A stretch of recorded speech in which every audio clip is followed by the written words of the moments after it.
Nanawagan ang Grupong Federation of Free Workers o FFW kay Presidente Ferdinand R. Marcos Jr. na tingnan at suriin mabuti ang buong larawan ng kalagayan ng mga manggagawa sa isyu ng sahod kung saan ibinida ng administrasyon na ang dagdag sahod ay lumampas pa na umano sa panukalang 200 legislative wage hikes ay nakabase sa hindi umano kumpleto at data lamang.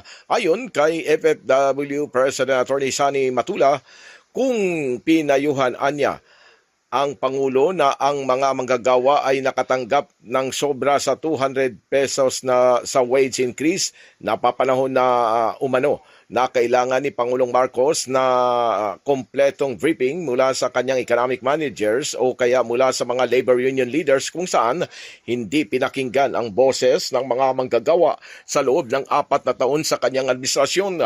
Paliwanag pa ni Atty. Matula na ang 210 pesos na figura na paulit-ulit na binabanggit ng administrasyong nakalaan lamang umano ito para sa cumulative minimum wage increases sa Metro Manila at kahit isama pa ang paunti-unting dagdag para sa 2027 ay hindi pa rin umano magre-reflect sa kalagayan ng mga manggagawa sa maraming rehiyon sa bansa. Sa panig naman ni FFW Women's Network Vice President and United Certic Employees Union FFW President Arta Maynes, sa Laguna, sinabi nito na nakalilito talaga ang ating wage fixing system kung ang Pangulo anya ay napaniwalang naibigay na ang 200 pesos na aumento kahit kulang pa ito sa Metro Manila at lalo namang hindi pa natatanggap ng mga manggagawa sa mga probinsya, malinaw na hindi anya kumpleto ang datos na naipresenta sa Pangulo. Giit pa ni Maynes na ang 200 pesos legislative wage increase ay hindi pa naibibigay kung saan ang naibigay pa lamang ay magkakaibang regional wage increases na ipinatupad ng paisa-isa sa loob ng ilang taon na sa Metro Manila. Umano, ang sinasabing 210 pesos ay kasama pa ang trans na ipatutupad pa lamang sa 2027 at hindi ito maaring ipantapat sa agarang 200 pesos legislative wage increase na nakabinbin pa sa Kongreso. Ipinakita rin ni Atty. Matula na ang ilang mga rehiyon na kabuang nagdagdag simula sa taong 2022 hanggang 2026 ay ang Metro Manila, 210 pesos. Region 13, Caraga, 125 pesos. Sa BARM, 70 pesos. Sa Region 1, o Ilocos Region ay 45 pesos. Ang 210 pesos na figure o figura kabilang ang second trans schedule na mararamdaman sa January 2027 kung saan na hindi pa natatanggap ng mga manggagawa.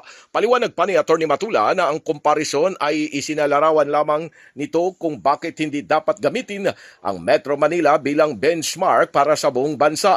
Dagdag pa ni Atty. Matula na sa Metro Manila pa lamang anya ay hindi pa buo ang 210 pesos dahil kasama pa rito ang trans na ipatutupad pa lamang sa 2027. Giit pa ni Atty. Matula na kung kulang pa nga anya sa Metro Manila, lalong hindi maaring sabihin na naibigay na ang 200 pesos sa mga manggagawa sa mga probinsya kung saan mas mababa pa ang kabuang wage increases. Idinagdag naman ni Maynes na hindi magagastos ng manggagawa ngayon ang aumentong na matatanggap pa lamang bukas kung saan ang aumentong nakatakda pa sa 2027 ay hindi maaari umanong nga gamiting batayan upang sabihing na ibigay na ito sa 2026. Samantala, ang inflasyon ay patuloy na kumakain sa halagang ng sahod araw-araw. Dahil dito hinikayat ni Atty. Matula si Pangulong Marcos na direktang makinig mula sa organisadong mga manggagawa sa halip na magre-rely lamang sa kanyang mga economic managers.